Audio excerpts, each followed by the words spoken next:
하나님은 말씀을 선포하시고 이루십니다. 자, 여러분 교회 다니면서 해야 될 게 많아요. 적어요. 자, 예배도 드려야 되고 봉사도 해야 되고 기도도 해야 되고 찬양도 교제도 구제도 말씀도 선교도 성찬도 헌금도 전도도 할 게 너무 많죠. 와, 이렇게 많은 거를 60년 동안 하신 분도 있고 50년 하신 분도 있고 40년, 30년, 20년, 10년, 3년 동안 한 친구도 있어요. 그죠? 자, 여기서 하나씩 빼보세요. 우리가 뺄 수 있는 걸 한번 빼보자고요. 하나씩. 뭘 뺄 수 있을까요? 선교 뺄 수 있죠. 또 봉사도 뺄 수 있죠. 또 뭐 뺄 수 있어요?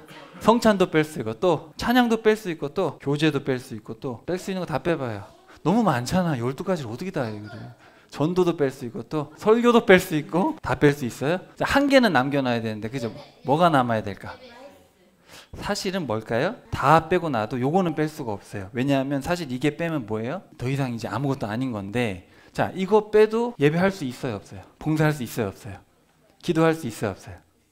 말씀 없어도 기도할 수 있죠. 교제는, 찬양은, 구제는, 선교는, 성찬, 헌금, 전도, 설교, 성경 없어도 할 수 있어요. 그죠? 할 수 있어요. 자, 보세요. 세상에 종교들이 진짜 많거든요. 제가 몇 개만 추려왔는데 여기 기독교, 천주교, 불교, 이슬람, 힌두교, 자, 여기에는 이게 있을까 없을까?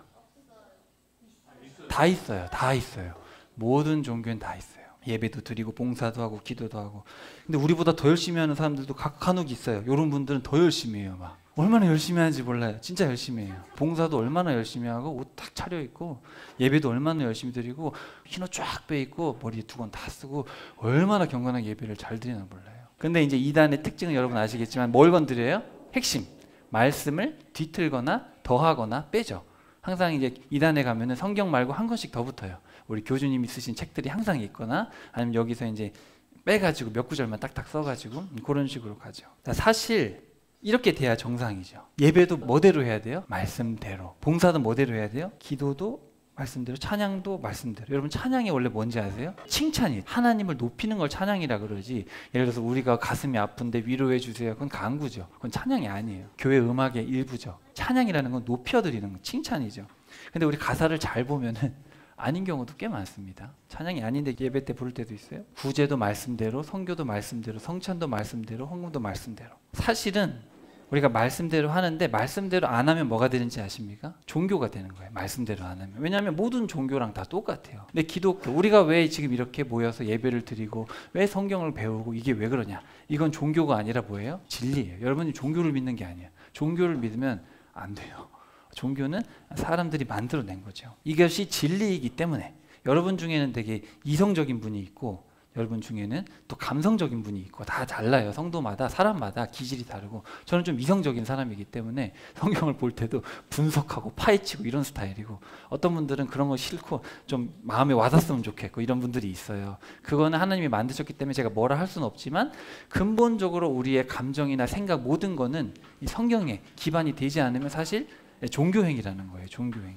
자, 우리 감리교 같은 경우는 중요한 게 말씀, 전통, 이성, 체험이 중요하다. 제 생각에는 감리교에서 이렇게 정했는데 나름대로 의미가 있어요. 자, 보세요. 여러분 말씀 중요한데 전통도 중요해요, 안 중요해요? 신앙생활을 지금 2000년 동안 해왔잖아요. 예수님 이후로. 그러면은 지금까지 해온 사람들의 전통이 있잖아요. 나름 존중할 만하죠. 또 우리의 이성. 하나님이 이성을 싸그리 무시하고 믿으라 그래요? 안 그러죠. 하나님이 지성인으로 만들어서 우리를 인간을 창조하셨으면 그 이성을 존중하시거든요. 또 체험, 우리 신앙생활에 체험이 있어야죠. 중요합니다. 또 체험을 통해서 변화되는 경우도 있죠. 근데 문제는 뭐냐면 자, 베드로가 체험을 했어요. 베드로가 물 위를 걸었어요. 그때부터 변했나요? 예수님 십자가에 달리실 때 부인했잖아요. 그리고 안드레하고 왔는데 예수님 물고기 2마리하고 보리빵 5개로 무슨 5,000명을 어떻게 먹어요? 말이 되는 소리를 하셔야죠. 이성으로 안 돼요, 신앙이라는 게. 그리고 전통. 예수님은 바리새인들이 하던 걸 뒤집어 엎었어요. 니네들 전통이라고 교회에서 비둘기 팔고 있는데 그게 전통이냐 이놈들아. 그럼 뒤집어 엎었잖아요. 그러니까 우리가 뭘 알아야 되냐면 전통도 이성도 체험도 완전해요, 불완전해요? 불완전해요. 사람이 만든 게 전통이고 사람의 생각도. 그래서 사실 전통은 가변적이죠. 전통은 바뀌어요, 항상 교회의 전통이라는 게. 그리고 이성. 여러분 우리가 알아봤자 얼마나 알겠습니까? 그죠? 개구리 뭐 이런 거 분석을 해봤자 개구리를 만들어내지도 못하잖아요. 흙 한 조각도 우리 못 만들잖아요. 사람은. 이성이 되게 제한적이죠. 체험도 주관적이에요. 누구한테는 그게 하나님을 만난 체험인지 누가 봤을 땐 그건 성령이 아닌 것 같은데 이거 사람이 알 수가 없어요. 그게 성령인지 악령인지. 근데 영원 불변한 건 말씀이죠. 아는데 이렇게 못하는 게 꽤 많습니다. 전통을 따라갈 때가 있고 내 머리로 이해가 안 되면 성경 말씀을 약간 이건 아닌 것 같은데 또 내 체험상 그건 아닌 것 같은데 이런 게 많아요 생각보다. 자, 예수님께서 말씀하시죠. 내가 말씀을 없애려고 온 게 아니다. 구약의 말씀이 뭐 없어진 줄 아냐. 구약의 말씀 1.1핵도 없어지지 않는다. 내가 한 말은 결단코 없어지지 않는다. 그리고 계시록 끝에 보면 성경을 이제 종결하면서 뭐라 그랬어요? 여기에 더하거나 빼면 절대 천국에 못 간다. 아주 명시를 하셨죠. 그래서 우리 기독교 신앙은 사실 성경 66권에서 끝났다고 봅니다. 거기서 더해질 수 없다. 66권이 하나님께서 우리에게 하고자 하시는 말씀의 종결판이다. 완성본이다. 이런 신앙이 있죠. 여기서 벗어나면 이제 뭐가 되는 거예요? 기독교가 아닌 거예요. 더 이상 진리가 아닌 거예요. 자, 우리가 오늘 예레미야를 할 텐데 예레미야는 남유다의 마지막 선지자인데 북이스라엘의 마지막 선지자는 누구였죠? 호세아잖아요. 호세아도 몇 년 사역했어요? 40년. 마지막 40년. 남유다도 예레미야가 40년. 40년씩 한 거예요. 호세아의 마지막 외침이 뭐였어요? 하나님을 아는 지식이 없다는 거예요. 지식. 내 백성이 지식이 없어서 망하는 거다. 네가 지식을 거부하고 하나님 알기를 거부했기 때문에 인정하지 않을 것이다. 너희가 율법을 잊어버렸다. 내가 원하는 건 제사가 아니라 자비다. 그러니까 쉽게 말하면 여러분 예배 드리는 걸 원하는 게 아니라 사랑하는 삶을 원하시는 거고, 그리고 너희들이 뭐 헌금을 많이 하고 희생제물을 갖다 바치는데 그게 아니라 하나님을 아는 지식이다. 근데 여러분 잘 보세요. 우리가 되게 강조하는 게 이런 것들을 말이죠. 예배 잘 드려야 돼. 신앙이 성숙합니다. 헌금 많이 해야 됩니다. 거꾸로 가고 있는데 이게 지금만 그런 게 아니라 2000년 내내 그랬어요. 그러므로 우리가 여호와를 알자. 힘써 여호와를 알자.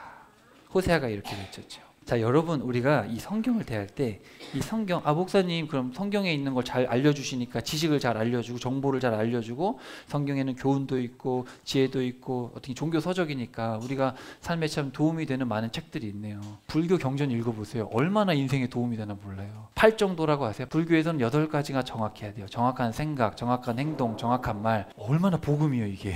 정확하게 생각하고 정확하게 말하고, 예수님은 다르게 표현하셨지만 같은 얘기거든요. 다른 종교에도 정말 좋은 지식들이 많아요. 근데 그게 한계가 뭐예요? 구원에 이르게는 못해요.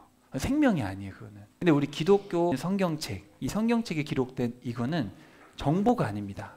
지식이 아니에요 이거는.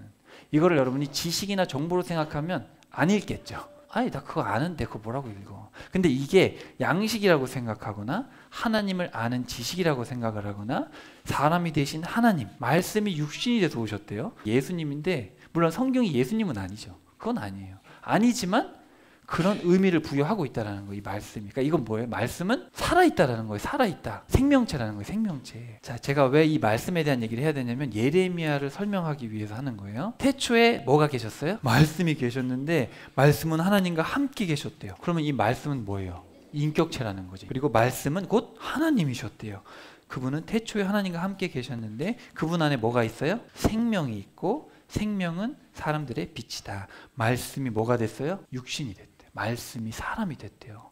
사람이 돼서 우리 가운데 거하셨다. 그러니까 예수님을 2000년 전에 본 사람들은 말씀이 사람이 된 걸 본 거예요. 태초에 이 세상을 창조하신 분을 눈으로 본 거예요. 하나님의 빵은 하늘에서 내려와 세상에 생명을 주는 것이다. 여러분 오병이어 아시죠? 자, 오병이어. 예수님이 보리빵 5개로 물고기 2마리로 5,000명을 먹였어요. 남자만 5,000명이니까 2만 명쯤 됐겠죠. 그러니까 사람들이 예수님 최고다. 예수님 피싱 갔어. 이 사람들 이상한 얘기 할까 봐. 피싱 갔는데 100원 배 타고 따라왔단 말이죠. 따라와가지고 예수님 우리의 왕이 되어주세요. 그런 빵 최고예요. 우리가 원했던 건 그런 빵이에요. 그런데 예수님 뭐라고 했어요? 그게 아니라 내가 주는 빵은 그런 빵이 아니다. 내가 생명의 빵이고 생명의 빵을 먹어야지. 그런 빵은 진짜가 아니다. 그랬더니 다 떠났어요. 너희들도 가렸느냐 제자들아. 제자들도 근심했거든요.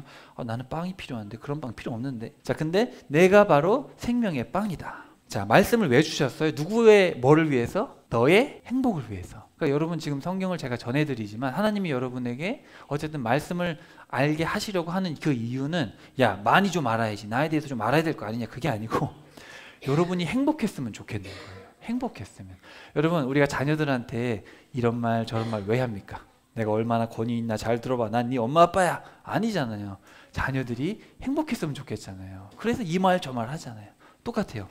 네 행복을 위해서 원문에 보면은 선함이라고 되어 있어요. 네가 선하게 되기 위해서 알려주는 거다. 내가 여러분에게 증거한 지금 모세가 하는 얘기예요. 이 말씀을 마음에 간직하고 자녀들에게 죄다 가르쳐 주십시오. 주의 말은 헛된 것이 아닙니다. 주의 말씀은 여러분의 뭐예요? 생명입니다.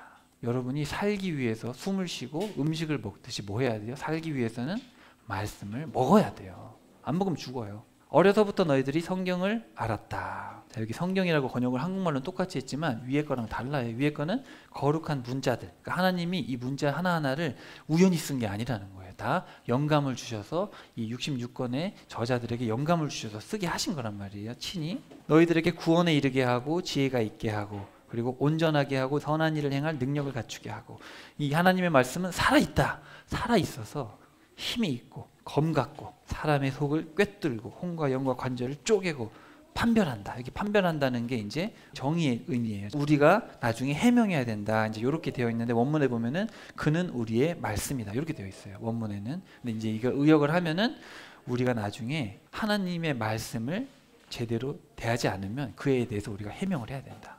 하나님이 우리에게 다 말씀하셨기 때문에 핑계대지 못한다. 그래서 예수님께서 말씀하셨죠. 누구든지 내 말을 듣고 행하는 자는 어디 위에 집을 짓는 거예요? 반석 위에. 자, 그림 보세요. 파도가 와도 무너져요, 안 무너져요? 근데 모래 위에 집을 지으면 어떻게 돼요? 1분이면 없어지겠죠. 누구든지 내 말을 듣고 행하지 않으면 모래 위에 집을 지은 사람들 같다.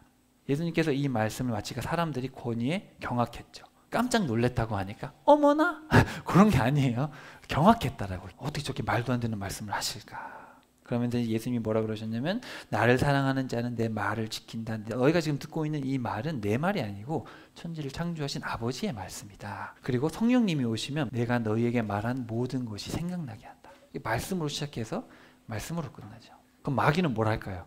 뻔하죠. 마귀는 처음에 뭐 했어요? 죽는다 그랬는데 안 죽어. 그죠? 먹지 말라 그러시더냐? 막 그렇게 거짓말을 다 뒤틀어가지고 처음부터 말씀을 왜곡하고 예수님을 시험할 때도 말씀으로 시험하고 마귀는 예수님이 뭐라 그러셨어요? 마귀는 살인자고 진리가 없고 자기 본성에 따라 거짓말하고 거짓의 아빠다. 문제는 세상을 다스리는 건 누구예요? 마귀입니다. 이 공중권세를 잡고 있는 건 마귀예요. 이걸 다 통치하신 건 하나님이지만 하나님이 마귀를 풀어놨어요. 그렇지만 주의 자녀들은 마귀를 따라가지 않죠. 그래서 여러분이 이 세상에서 핍박이 있는 걸 전혀 이상하게 여길 것이 없습니다.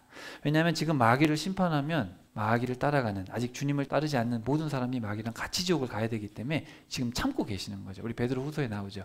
하나님이 참고 계시는 거예요. 한 명이라도 더 구원하시기 위해서. 따라해 봅시다. 말씀은 생명이다. 자, 여러분 금식하면 어떻게 돼요? 죽습니다. 안 먹으면 사람 죽어요. 편식하면 어떻게 돼요? 비실비실해지겠죠. 하나님이 여러분을 위해서 66가지 반찬을 줬는데 우리는 몇 가지밖에 안 먹잖아요. 그러면 병 생기는 거예요. 지금 우리가 창세기부터 지금 쭉 왔는데 사실 뭐 나훔, 스바냐, 하박국 잘 안 다루잖아요. 다뤄봤자 몇 구절 빼가지고 설교 듣잖아요. 여러분이 대부분이. 제가 비판하려는 게 아니라 그렇게 먹어서는 건강해지기가 어려운 게 사실입니다. 하나님은 분노하시고 질투하시고 화내시고 웃을 때도 있고 슬프실 때도 있고 이런 것들을 다 봐야 돼요. 이 66권의 말씀은 아까 처음에 말씀드렸듯이 하나님이 필요해서 주신 말씀입니다. 근데 우리는 항상 편식을 하죠. 사탕 발린 말을 좋아하잖아요. 우리는. 여러분 신앙생활 하다가 혹시 내가 좀 잘 흔들리는 편이다. 나는 좀 신앙생활에 기복이 있다. 왜 그럴까요? 반석 위에 집을 짓고 있지 않아서 그래요. 여러분의 이성의 집을 짓고 있고 또는 전통의 집을 짓고 있고 또는 여러분이 체험 위에 집을 짓기 시작하면은 하나님이 어려움을 줬을 때 그냥 넘어집니다. 이성? 이해가 안 되는 부분이 많아요. 세상에는 전통 때문에 시험 드는 게 아주 많죠. 여러분 교회에 오래 다니신 분들은 공감하시겠지만 성경에 없는 게 참 많습니다. 교회에. 저는 우리 교회가 잘한다 뭐 그런 말을 하고 싶은 것도 아니고 그렇게 생각하지도 않아요. 그게 아니라 좀 말씀대로 해보자고 좀 고군분투하려고 하는 마음은 있는 거죠. 여러분도 동일한 마음이시겠지만 참 중요합니다. 자, 예레미야한테 뭐라 그랬냐면 내가 너를 보내는 모든 사람에게 너는 가야만 하고 내가 내게 명령하는 모든 것을 말해야 된다. 자, 여러분 지금 하나님 기분이 좋아요, 안 좋아요? 아니 마지막이라니까요. 결혼생활 지금 900년 가까이 돼가요. 이제 800년도 중반쯤 40년 동안 온갖 모욕과 핍박을 당하고 혼자 미혼으로 결혼도 하지 말라 그랬어요. 장례식장, 뭐 결혼식장, 그냥 관계 단절하고 너는 말씀만 전해라. 자 보세요. 여기서부터 시작해가지고 지금 사사들, 왕들, 엘리야부터 시작해서 북왕국 망했죠. 남유다 사람들 쭈르륵 보내고 지금 누구까지 왔어요? 예레미야까지 왔습니다. 800년도 중반까지 왔어요. 이제 종지부를 찍죠.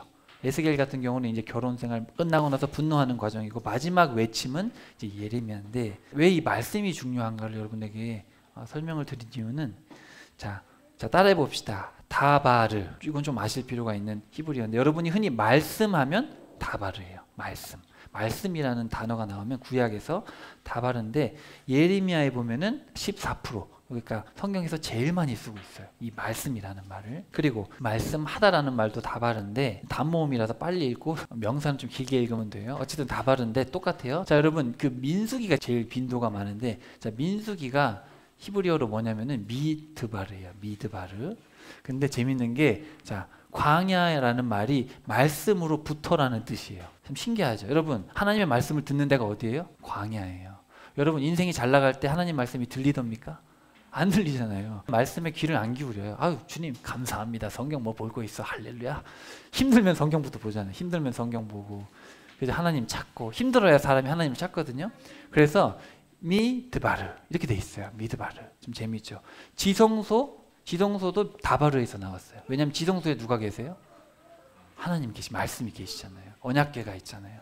그리고 역병, 전염병도 말씀에서 나왔어요. 왜냐하면 말씀을 떠나면 어떻게 돼요? 사람이 병에 걸리기 시작하는 거예요. 도베르, 목장이라는 말도 말씀에서 나왔어요. 여러 가지 의미가 있죠. 되게 상징적이죠. 우리가 히브리어를 알게 되면 거기서 파생되는. 그러니까 사실 이 말씀이 그렇게 중요하다는 거예요. 자, 근데 이 성경에서 대언한다, 말씀을 전한다, 전하는 자라는 말도 예레미야에 제일 많이 나오고, 말씀을 전하다. 자, 여러분 예언자가 무슨 뜻이에요? 예언자. 여러분 예언하면 딱 떠오르는 게 뭐예요? 아, 미래를 얘기하는구나. 미리 예자 아닙니다. 맡길 예자의 말씀 원자. 말씀을 맡은 자. 그러니까 예언은 점치는 게 아니에요. 미래를 얘기하는 게 아니라 하나님께서 주신 말씀을 대신 전하는 거를 예언이라고 합니다. 그냥 번역을 잘못했어요. 예언은 헷갈려요. 예언은 미리 예자로 자꾸 생각을 하는 거예요. 그러니까 사실은 여러분 예언 사역 들어보셨어요? 그건 불가능합니다. 전 예언 사역을 인정하지 않아요. 대언 사역이죠. 대언은 하나님의 말씀을 제가 지금 하고 있는 게 대언 사역이에요. 하나님은 미래를 점치게 하지 않으셨어요. 점쟁이를 죽이라 그랬어요. 하나님 미래는 누구에게 달려 있는 거예요? 주님께 달려 있는 거지 사람한테 미래를 알려주지 않습니다. 특별한 경우가 아니고서는. 구약 때는 알려줬어요. 구약 때는 예레미야를 통해서 바벨론이 쳐들어온다. 근데 신약 때는 계시가 완성됐기 때문에 더 이상 미래를 알려줄 필요가 없어요. 다 알려줬어요. 이미 끝났어요. 자, 그리고 제가 여러분에게 늘 말씀드렸던 것 중에 하나가 여호와 네움, 예레미야의 50%입니다. 50%. 자, 이 네움이라는 단어는 신탁이라는 뜻이에요. 그러니까 이거는 하나님께서 못 박는 얘기다. 못 박는 얘기다. 그러니까 지금 여러분 제가 다바르 설명드렸고 나비 설명드렸고 이 네움이라는 단어를 설명드렸는데 다 예레미야에 제일 많이 나와요. 이게 왜 이렇게 중요하냐? 그러니까 여러분이 예레미야를 꼭 이해를 하셔야 돼요. 이게 되게 중요해요. 성경에서, 그러니까 구약에서 지금 가장 하나님이 하고 싶은 말들이 많이 들어있는 책입니다. 근데 자, 성경에서 말하다는 말이 두 가지가 있어요. 다바르가 있고 아마르가 있는데, 우리가 그냥 얘기할 때 그냥 이건 이렇다 그냥 얘기할 때는 이 단어를 쓰고 있어요. 근데 하나님이 뭔가를 성취하거나 이거 반드시 하나님의 일처럼 말씀하시는 게 있잖아요. 그때는 요 단어를 씁니다. 요 단어. 차이가 있어요. 그러니까 우리가 원문을 잘 모르기 때문에 이게 와닿지 않지만 하나님은 반드시 구분해서 말씀을 하시고 있어요. 예를 들어서 이 다바르라는 단어가 언제 나오냐면은 노아 홍수 끝나고 나와요. 처음으로. 그래서 하나님께서 노아에게 말씀하셨다. 이르시되. 그래서 영어에 보면은 말씀하여 이르시되. 아니 말씀하면 말씀이고 이르시면 이르시는 거지 왜 말씀하여 이르시냐. 원문이 달라요. 그래서 번역을 그렇게 해놓은 거예요. 말씀하셨다. 보라. 내 말을 내 입에 두었다. 그래서 이 다바르란 말은 말씀, 일, 사건, 일지 이렇게 번역이 되는 거예요. 그러니까 하나님의 말은 어떻게 돼요? 그대로 되는 거예요. 여러분 우리가 말하면 그대로 됩니까? 꼭 그대로 되는 건 아니잖아요. 사람의 말은 창조의 능력이 있긴 있지만 하나님을 닮아서 있긴 있지만 하나님 같진 않죠. 근데 하나님의 말씀은 말하면 그대로 돼요. 그러니까 여러분 지금 66권의 말씀은 그대로 된 거예요. 된 것도 많이 있고 될 것도 있고 나를 거절하고 내 말들을 받아들이지 아니하는 자에게 그를 심판하는 이가 있으리니고 내가 한 그 말이 마지막 날에 그를 심판하리라.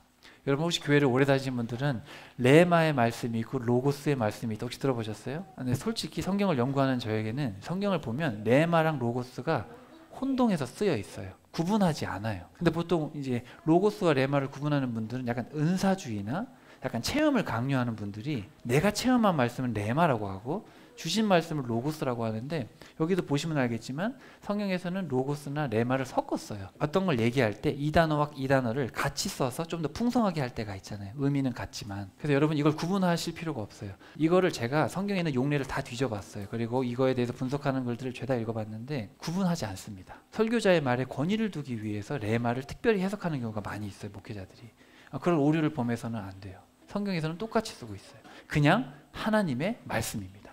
자, 그래서 이제 뭐라 그랬냐면 내 입에서 나간 말이 절대로 성과 없이 돌아오는 일이 없다. 하나님께서 하신 말씀은 거저되는 게 없다라는 거예요. 여러분, 우리가 저기 보세요. 지금 농사를 하면은 씨를 뿌리죠. 물을 주죠.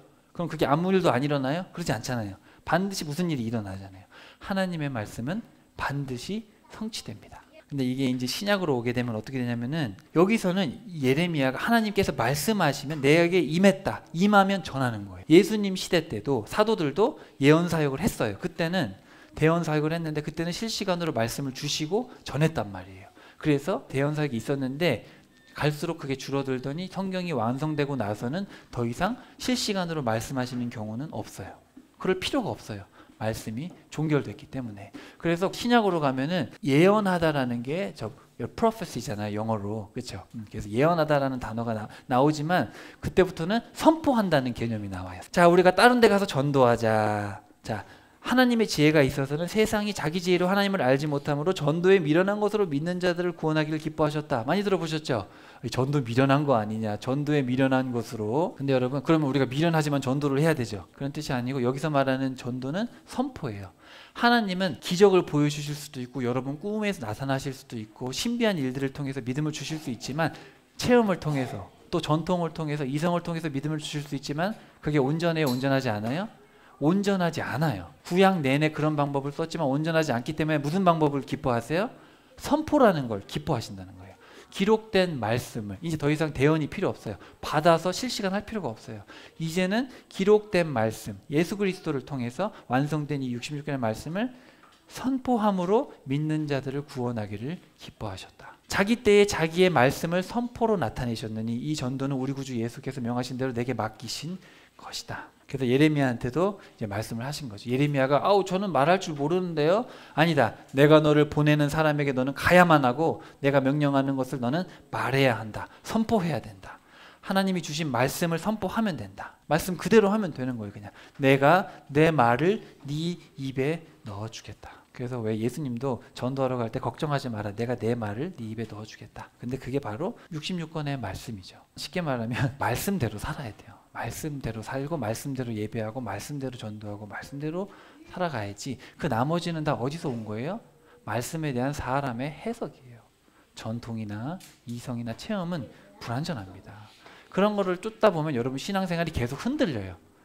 이 교회 마음에 안 드네. 저 교회 마음에 안 드네. 나 오늘 이거 좀 신앙이 안 좋네. 힘드네. 그럼 성경 좀 볼까? 그런 신앙은 모래 위에 세워가는 집이죠. 말씀 위에 66권이 여러분 머리에 들어오면 흔들릴 일이 없어요. 그리고 여러분이 66권을 어느 정도 제가 여러분에게 설명을 드리고 여러분 이해한다 싶으면 제가 그제서야 여러분에게 문화나 역사나 과학이나 이런 얘기들을 해드릴 수가 있어요.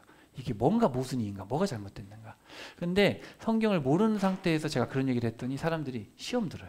과학이나 문화나 이런 것들 잘못된 걸 얘기했을 때 성경을 모르면 시험 들더라고요. 그래서 일단 66권에 대한 확신을 가지고 여러분이 사셔야 또 우리 자녀들에게 이거를 집어넣어 줘야지 우리 자녀들이 험한 세상을 살아갈 수가 있게 됩니다. 자, 그만큼 예레미야서가 중요하고 이 말씀이 중요하다는 얘기를 제가 해드리고 싶었고요. 예레미야서에는 참 여러 가지 얘기들이 있어요. 좀 복잡한데 자, 쉽게 말하면 이런 거예요. 7가지로 볼 수가 있는데 자, 처음과 끝에 예레미야가 이제 사명을 받고 예레미야가 들은 대로 망합니다. 바벨론에 의해 망한다. 망하는 얘기가 뒤에 나와요. 그래서 말씀대로 되는 거예요. 말씀대로 된다. 자, 그다음에 두 번째 부분에 가면 남유다가 멸망하는 얘기를 합니다.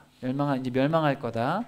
그런데 여기 보면은 다른 나라도 망한다. 그래서 결국은 말씀대로 이 세상은 망한다. 이런 얘기를 하고 있어요. 근데 망한다는 설교를 하면은 좋아요, 안 좋아요? 듣고 싶은 사람이 단 한 명도 없잖아요. 40년 동안 아무도 안 들었어요. 그래서 거짓 예언자들 때문에 진리를 전한다는 이유로 40년 동안 돌 맞고 핍박받고 채찍당하고 하나님과 같이 울고 40년 내내 울었어요. 결혼도 못하고 결혼도 하지 말라 그래서 결혼도 못하고. 그래서 의인의 삶, 이 말씀을 지키려고 살아가는 삶은 고난의 연속이다.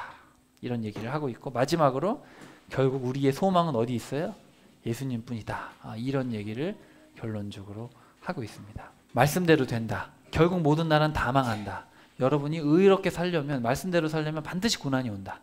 그렇지만 붙들 건 예수님 뿐이 없다. 그래서 사실 예레미야에서 이런 얘기들을 하고 있습니다. 이게 어마어마한 책인데 이렇게 마음 아픈 책이 없어요. 에스겔서는 무섭고 이 책은 슬퍼요. 에스겔서랑 요것만 충분히 이해해도 신앙생활 헛되게 못합니다. 하나님의 아픔이 막 깨달아지고 이 말씀을 전하는 예레미야도 가슴에 불이 붙는 것 같아서 안전할 수가 없다는 거예요.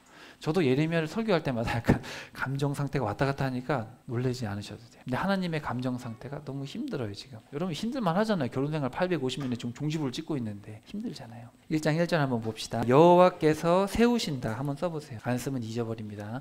여호와께서 세우신다, 또 여호와께서 던지신다, 이런 뜻이에요. 요시야 왕 시절부터 망할 때까지 40년 동안 레위 사람이에요. 제사장의 아들인데 제사장 일을 한 것 같진 않아요. 왜냐하면 제사장들이 죄다 타락해가지고 뭐 할 일이 없어요. 레위 지파 사람이죠. 베냐민 땅에 살던. 그래서 여기 보시면 예루살렘 바로 위에, 바로 옆이니까 예루살렘에 가가지고 얘기를 했겠죠. 그래서 요시야가 죽고 나면은 넷째 아들이 왕이 됐다가 둘째 아들이 왕이 됐다가 둘째 아들의 아들이 왕이 됐다가 셋째 아들이 왕이 되는, 좀 복잡하지만 저렇게 되어 있어요. 그냥 상식적으로 알아두시면 될 것 같아요. 이름들이 많으니까 헷갈리실 때도 도표 제가 해놨으니까 도표 보면서 성경 읽어가면 덜 헷갈립니다. 자, 그래서 하나님이 이제 말씀을 주시는 거예요. 자, 첫 번째 단락을 한번 예레미야가 받은 사명을 한번 살펴볼게요. 자, 1장 7절에 보시면은 내가 무슨 말을 하든지 그들에게 전해라. 그들 때문에 두려워할 게 없다. 내가 항상 너를 도와줄 것이고 지켜줄 것이다. 그러면서 내가 너를 열방의 모든 나라들 위에 너를 세워주겠다. 그래서 예레미야 같은 경우는 열방의 대언자, 그렇게들 얘기를 많이 하죠. 그래서 예레미야는 유다만 얘기한 게 아니라 열방이 다 망한다, 이런 얘기를 하고 있어요. 그리고 이제 1장 17절에 가시면 똑같이 얘기하고 있어요. 그러니까 예레미야는 항상 그래요. 한번 얘기하고 뒤에서 또 반복을 합니다. 낙심하지 마라. 견고한 성읍, 세기둥, 청동 성벽으로 너를 만들어 주겠다. 자, 그러면서 자, 여기 앞에 뭐 있어요, 우리 친구들? 무슨 그림이 있어요? 아몬드 같대요? 살구의 아몬드예요. 자, 번역가들이 우리나라에 아몬드가 없으니까 살구 비슷해서 살구로 했어요. 번역은 아몬드가 맞아요. 아몬드 나무예요. 아몬드 나무를 보여주면서 뭐라 그랬냐면은 11절에 보시면 무엇이 보이느냐? 살구나무 가지가 보입니다. 자, 찍찍 크세요. 살구가 아니고 아몬드예요. 아몬드가 히브리어로 샤케드입니다. 근데 내가 샤카드 하겠다, 이런 뜻이에요. 뭐냐면은 그래, 샤케드를 받냐? 내가 샤카드 할 거다. 뭐냐면은 내가 너를 지켜보고 있다. 말씀대로 된다. 알겠지? 그러니까 말씀은 이루어지니까 걱정하지 마라. 이제 그런 얘기를 하신 거고, 또 뭐가 보이느냐? 북쪽에서 큰 가마가 기울어졌는데, 큰 가마가 기울어진 게 보이는데요. 그래, 잘 봤다. 바로 북쪽에서 바벨론이 쳐들어와서 다 쓸어버릴 것이다. 이런 두 가지 환상. 아몬드 나무와 큰 가마솥, 이것을 이제 보여주시면서 반드시 망한다. 우상 숭배했기 때문에 반드시 망한다. 이렇게 사명을 주십니다. 자, 그러면서 이제 2장으로 갑시다. 자, 2장부터는 설교가 나옵니다. 설교를 25장까지 12편의 설교가 있는데, 이 예레미야가 두루마리로 썼는데 나중에 왕들이 다 태워버려요. 듣기 싫어가지고. 그래서 나중에 이 두루마리를 모아가지고 시간 순서와 상관없이 썼어요. 상관없이 12편이 지금 모여있는데, 제가 봤을 때는 주제별로 이렇게 12편, 설교 12편을 묶어놨는데 오늘은 2편만 볼게요. 첫 번째 설교는 배신에 대한 설교입니다. 자, 2장 1절 거기다 쓰세요. 설교 1 배신. 써놔야 돼. 안 쓰면 잊어버려요. 이 긴 책을 여러분이 구조를 모르고 읽으면은 그 얘기가 이거 어려워요. 머리 안 들어오니까 써가면서, 제가 늘 이 성경을 강조하는데 성경을 여러분이 집에서 스스로 읽지 않으면 신앙이 잘하지 않습니다. 주일에 1시간 양식을 먹고 나중에 집에 가서 6일 동안 밥을 안 먹으면 어떻게 되겠어요? 그러면 이제 삐쩍 마르는 거예요.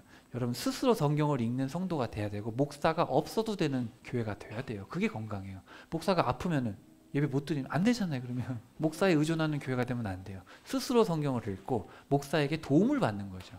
그 정도로 가야지. 스스로 여러분이 하나님 찾으셔야 돼요. 자, 첫 번째, 자 봅시다. 2장 1절부터 3절에 보시면 하나님이 너무 가슴 아픈 얘기를 하시죠. 이스라엘아, 보세요. 여기 2절 3절에 보시면 나는 네 어린 시절의 신실한 헌신과 결혼 시절의 순수한 사랑을 기억한다. 그때 너는 저 척박한 광야에서 씨앗조차 뿌릴 수 없는 메마른 땅에서 나를 얼마나 잘 따랐느냐.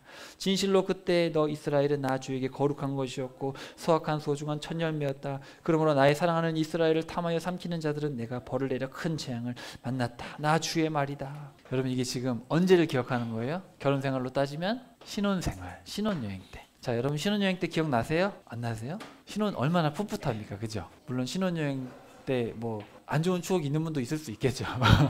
그렇지만 우리가 신혼 때 그 풋풋했던 그죠? 그때를 다 기억하잖아요.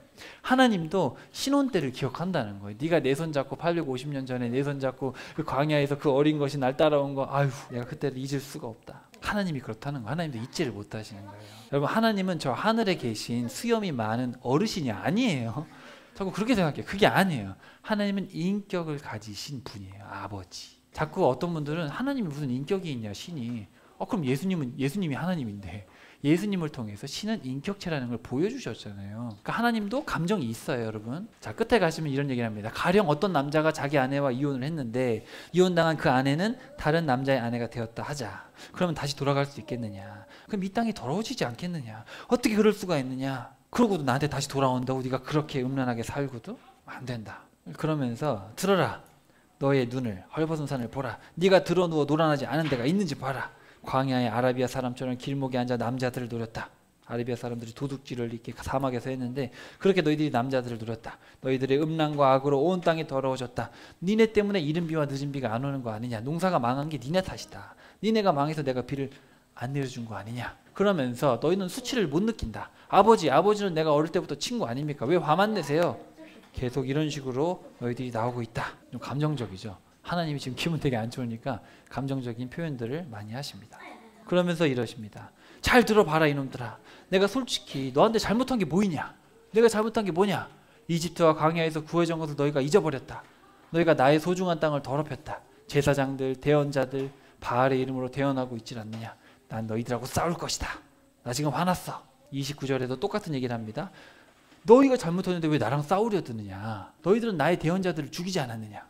이사야도 톱으로 잘라 죽이질 않나? 다 죽였죠. 내가 너희들한테 광야 같은 존재냐? 내가 광야에서 너를 살려줬더니 내 백성은 나를 잊었다. 창녀들이 너희들한테 배워야 될 정도가 되었다. 피가 가득하다. 이집트로 가서 너희는 수치를 당할 거야. 이집트에서 구해줬는데 너희들은 수치를 당할 것이다. 실제로 다 이렇게 됩니다, 여러분. 솔직히 다른 나라 그들의 신을 섬기는데 신을 함부로 바꾸지 않는다. 바알을 섬기는 사람들은 일편단심 바알. 근데 너희들은 왜 이렇게 마음이 왔다 갔다 하냐? 하늘아 쏘스라치게 놀라라.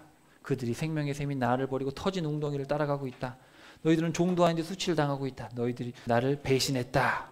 신들이 너희들을 구원해달라고 한번 해봐라. 너희 지도자들은 다 수치를 당하고 있다. 나무에게 아버지라고 하고 돌한테 엄마라고 그러고 그래 돌하고 나무한테 도와달라고 한번 해봐. 하나님 기분이 안 좋죠. 비꼬면서 얘기하는 거예요. 그렇게 이방신이 좋냐? 그렇게 돈이 좋냐? 그래 돈한테 한번 구해달라고 해봐. 이들이 섬겼던 바알, 돈입니다. 돈. 여러분 바알을 그냥 나무 깎아놓은 걸로 생각하시면 안 돼요. 여기 이어서 나무 깎아서 절하는 분 아무도 없잖아요. 절 가서 절하는 분 없잖아요.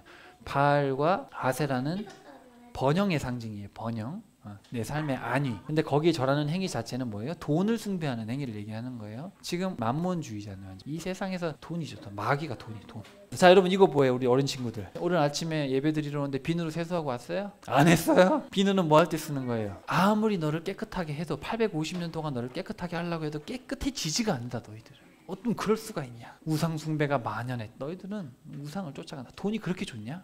내가 만든 건데 왜 그거를 돈을 쫓고 있냐? 피조물을 왜 쫓고 있냐? 그러면서 참 포도나무를 심었는데 더 어떻게 들포도나무가 됐냐? 그리고 날뛰는 젊은 암낙타, 성욕으로 헐떡대는 야생 나귀같이 우상을 쫓았다. 이게 되게 성적인 표현들을 많이 쓰세요. 에스겔서 가면 더 심해요.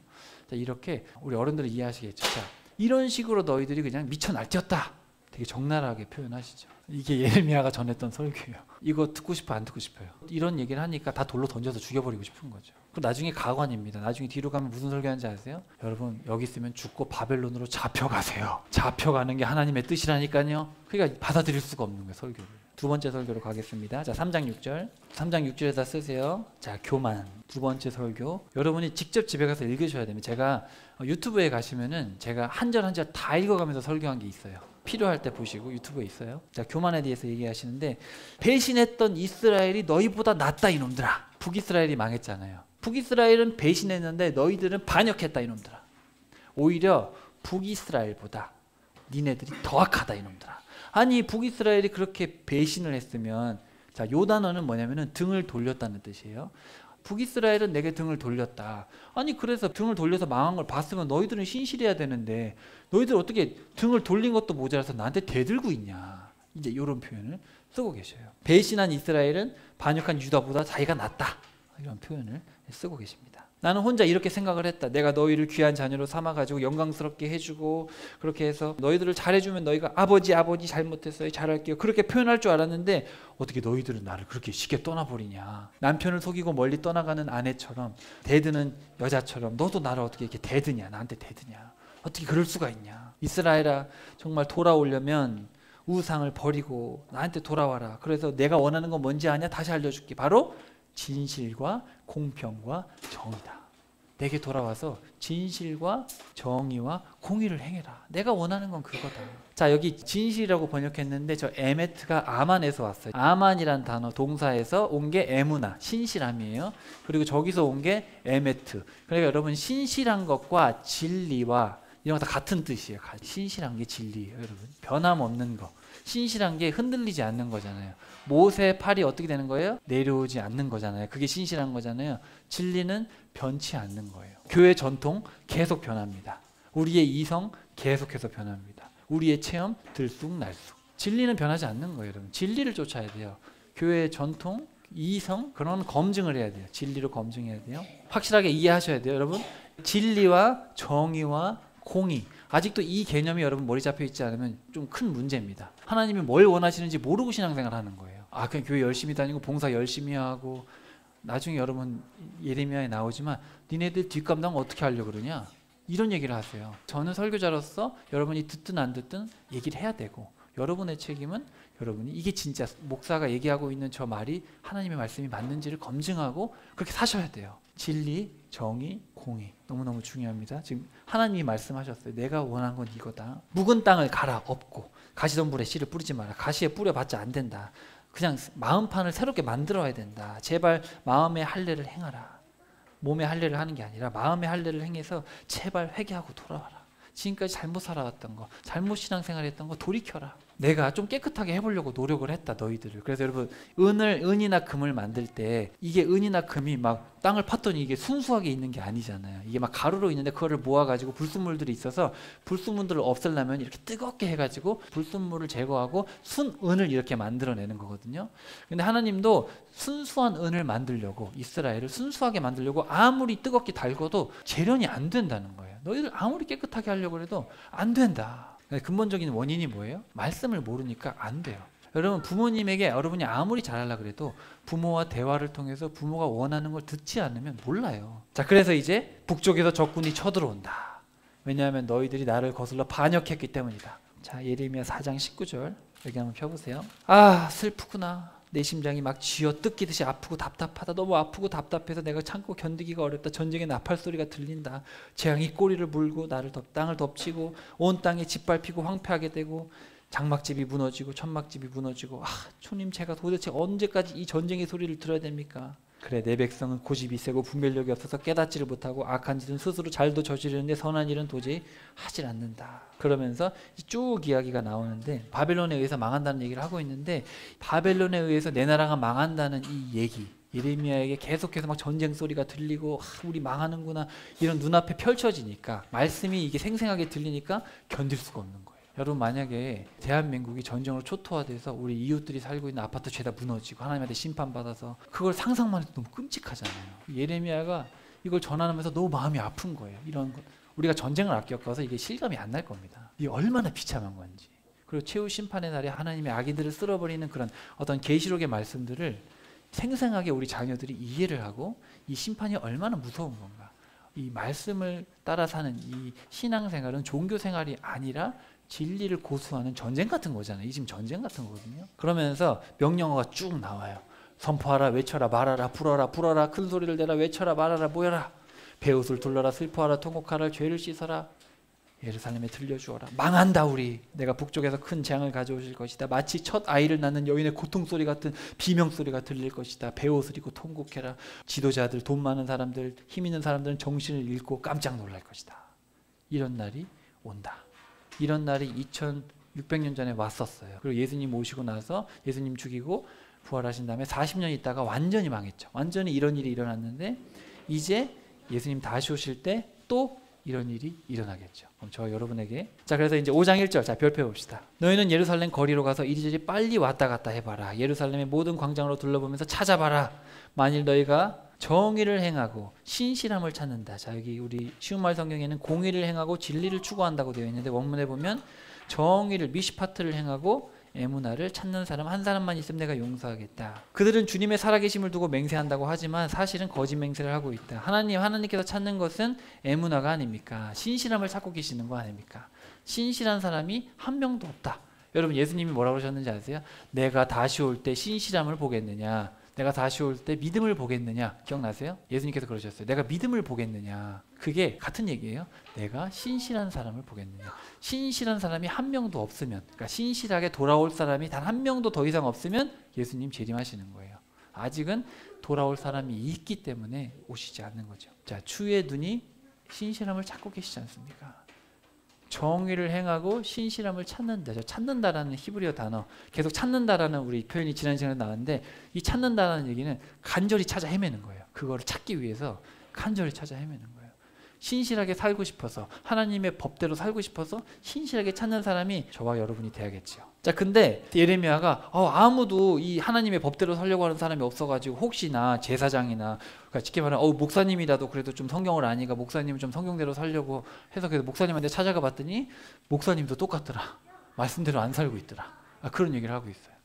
여기 그렇게 써 있어요. 지도자들조차, 종교 지도자들이나 정치 지도자들조차 하나님의 법을 모르고 살고 있더라. 그들 역시 멍에를 부러뜨리고 결박을 끊어버린 자들이었다. 심지어 그들은 어떻게 생각하냐면 여호와의 말을 치욕거리로 생각하고 있더라. 옛날 성경에 보면 하나님의 말씀을 욕으로 생각하더라. 그런 표현을 씁니다. 그들이 주의 말씀을 기뻐하지 않는다. 내 백성이 내 말들과 내 가르침에 귀를 기울이지 않고 거절했으니 재앙이 임할 것이다. 북쪽에서 쳐들어온다. 북쪽에서 바벨론이 쳐들어와서 다 뺏어갈 것이다. 저 북쪽에서 재앙이 쳐들어오고 있다. 예루살렘을 향하여 재앙이 닥쳐오고 있다. 여기 설교 보시면 책망하시고 심판하시고, 책망하시고 심판하시고, 책망하시고 심판하시고, 무시무시한 설교죠. 듣고 있는 여러분도 힘드실 것 같아요. 자, 이런 무시무시한 설교들을 12편을 하고 40년 동안 했으니까 돌맞을만 하겠죠. 근데 하나님은 서운하신 겁니다. 자, 5장 22절에 보시면은 왜 나를 두려워하지 않느냐. 너희들 파도 봤느냐. 파도가 모래사장으로 넘어와서 우리 집까지 와요, 안 와요? 안 오죠. 파도가 갔다가 뒤로 다시 가잖아요. 그거 우연인 줄 아냐? 우연이 아니라 내가 정해놓은 거다, 이놈들아. 그리고 때를 따라서 내가 이른 비와 늦은 비, 추수하고 씨 뿌릴 때 내가 이렇게 너희들에게 비를 주지 않느냐. 내가 비를 주지 않고 너희들이 파도의 경계선을 막지 않으면 너희들 순식간에 없어진다. 노아 홍수 기억 안 나느냐? 그런 얘기를 하는 거예요. 근데 일부러 잊으려고 하죠. 홍수가 어디 있어? 일부러 잊으려고 하죠. 왜 나를 두려워하지 않느냐? 여러분, 이게 사실은 지금 서운해서 하는 얘기예요. 서운해서. 내가 너희들을 이렇게 실시간으로 지켜주고 챙겨주고 먹을 것도 주는데 왜 그런 나의 사랑을 몰라주느냐? 자, 엄마 아빠가 여러분 아이들이 눈 뜨고 잘 때까지 계속 신경을 쓰잖아요. 먹을 거 챙겨주고 다치지 않을까 염려하고 어떻게 우리 아이의 미래에 대해서 하잖아요, 여러분 다. 근데 엄마 아빠가 해준 게 뭐 있어요? 나한테 해준 게 뭐 있어? 그러면 엄마 아빠 마음은 찢어지죠. 내가 다 해줬는데 왜 내 마음을 몰라주냐? 이제 그런 얘기를 하고 있어요. 그럼 너희들은 속임수로 부유해질 때까지 살찌고 윤이 났다. 사악한 행위에 한계를 하지 못한다. 정의를 실행하지 않고 고아의 권익을 변호하지 않고 가난한 사람들의 권익을 지키지 않는다. 하나님은 항상 고아와 과부를 돌보지 않는 것을 매우 싫어하시죠. 제일 약자들을 돌보지 않는 걸 매우 싫어하시죠. 왜냐하면 이들도 하나님의 자녀니까. 돈 많은 사람은 하나님의 자녀가 아니잖아요. 그러니까 사실은 교회에 어려운 분이 있으면 우리 교회 안에 있는 분도 도와야 돼요. 돕고 우리 주변에 있는 돕고. 그러면서 대언자들은 거짓 대언을 하고 제사장들은 자기 권위로 다스리고 백성들은 그것을 좋아한다. 니네가 마지막에 어떻게 감당하려고 그러냐. 자, 여러분, 우리가 말씀대로 살지 않았을 때 그 책임을 여러분이 져야 됩니다. 이건 제가 해드릴 수가 없어요. 하나님 바빠가지고 성경 읽어야 되는데 성경 못 읽었어요. 성경이 하나님의 말씀인 건 알았는데 필요할 때 그냥 읽었어요. 여러분, 핑계대지 못합니다. 아직 내가 성경을 잘 모르겠다. 그럼 여러분 일단 성경부터 열심히 읽어보세요. 읽고 하나님의 뜻이 뭔지를 파악을 해야죠. 신앙생활을 열심히 하는 거는 여러분 노력으로 하다 보면 올라갔다 내려갑니다. 힘들어요. 봉사하는 것도 힘들고 12가지 다 하려니까 너무 힘들어요. 그런 거 다 그만두세요. 그럼 안 해도 돼요. 그런 거는 자발적으로 나와야 돼요. 근데 자발적으로 나오려면 밑에 뭐가 있어야 돼요. 뭐가 있어야 돼요? 말씀이 심겨져서 하나님의 마음이 공감이 되고 이 66권의 말씀을 통해서 두려움도 생기고 제대로 믿어야겠구나. 하나님 이걸 원하셨구나. 정의와 공의를 행하라고 하셨구나. 그러면 여러분의 기도도 바뀌어요. 여러분의 봉사도 바뀌고 여러분의 찬양도 바뀌고 기도할 때 내가 원하는 기도를 하기가 민망해질 때가 옵니다. 이걸 다 읽고 나면 못해요. 찬양 찬양도 내 위로 못합니다. 하나님은 마음이 이렇게 상하셨는데 하나님 위로해드리고 그래야지. 우리의 어떤 것들이 필요 없다는 얘기가 아니라 신앙생활의 어떤 토대 자체가 바뀌어야 된다는 얘기를 하고 있어요. 바뀌지 않으면 신앙생활이 너무 힘들어요. 올라갔다 내려갔다 올라갔다 내려갔다 잘 믿는지 천국 갈 것 같기도 하고 못 갈 것 같기도 하고 정말 그렇게 됩니다. 신앙생활에 재미가 없어요. 왜냐하면 그건 옳지 않은 거예요. 자, 따라해 봅시다. 하나님은 말씀을 선포하시고 이루십니다. 첫 번째 설교, 말씀을 떠나는 것이 배신입니다. 여러분이 말씀에 관심을 갖지 않는 게 배신입니다. 부모가 그렇게 자녀에게 무슨 말을 해주는데 안 듣고 싶은 것도 문제인데 관심이 없는 것도 문제예요. 그 다음에 자, 따라해 봅시다. 말씀을 무시하는 것이 교만입니다. 그래서 저는 여러분에게 교회 봉사든 섬김이든 다 좋아요. 다 좋은데 그거를 하기 전에 여러분이 하나님의 아버지의 사랑과 말씀으로 채워지면 그건 여러분이 알아서 하게 돼 있기 때문에 제가 여러분에게 권하지 않습니다. 알아서 하시면 돼요. 필요할 때. 안 해도 돼요. 그게 여러분을 구원에 이르게 하는 건 아니에요. 여러분을 구원에 이르게 하고 여러분의 가정, 여러분의 부부생활, 여러분의 자녀를 지킬 수 있는 건 뭐예요? 하나님의 말씀입니다. 말씀을 가지고 기도해야 되고 말씀을 가지고 찬양해야지. 말씀도 있고 기도도 있고 나는 말씀의 은사가 없어요. 나는 기도만 할래요. 그러면 이제 자기 기도만 하는 거예요. 그러면은 항상 기초, 우리 기독교의 기초는 말씀입니다. 진리의 기초는 말씀. 이건 제 얘기가 아니라 짧게 지금 다 설명드리기가 어려운데 여러분 66권을 읽다 보면 하나님은 계속해서 말씀에 대해서 얘기하세요. 말씀. 왜냐하면 이거는 흔들리지가 않으니까. 무겁고 무섭고 부담스러운 말씀을 전해드렸지만 여러분이 믿음으로 잘 받아주시리라 제가 생각을 하고 더 우리 부부가 여러분 자녀들에게 말씀을 가르치기 전에 먼저 읽으셔야 돼요. 내가 먼저 읽어야 돼요. 부부가 먼저 읽고 부부가 먼저 말씀으로 하나가 되고 자녀들에게 말씀을 가르치시고 어떤 분들은 홈스쿨링을 하는데 성경만 가르치세요. 다른 거 안 해요. 충분히 아이들이 그만큼 지적으로 충분히 성장할 수 있다는 거예요. 왜냐하면 성경 안에 다 있어요. 역사 들어있죠. 문학 들어있죠. 다 들어있어요. 그러니까 여러분이 말씀에 대해서 좀 더 여러분이 확고함을 가지시고 말씀은 살아있는 생명입니다. 그리고 이건 인격이세요. 그러니까 여러분이 말씀에 대한 저의 강조가 그냥 제 생각이 아니라 여러분에게도 좀 와닿았으면 좋겠고 말씀을 여러분이 붙들고 살면 절대로 흔들리지 않습니다. 그런 우리 다시 생각하는 교회 성도들의 삶이 될 수 있기를 축복합니다.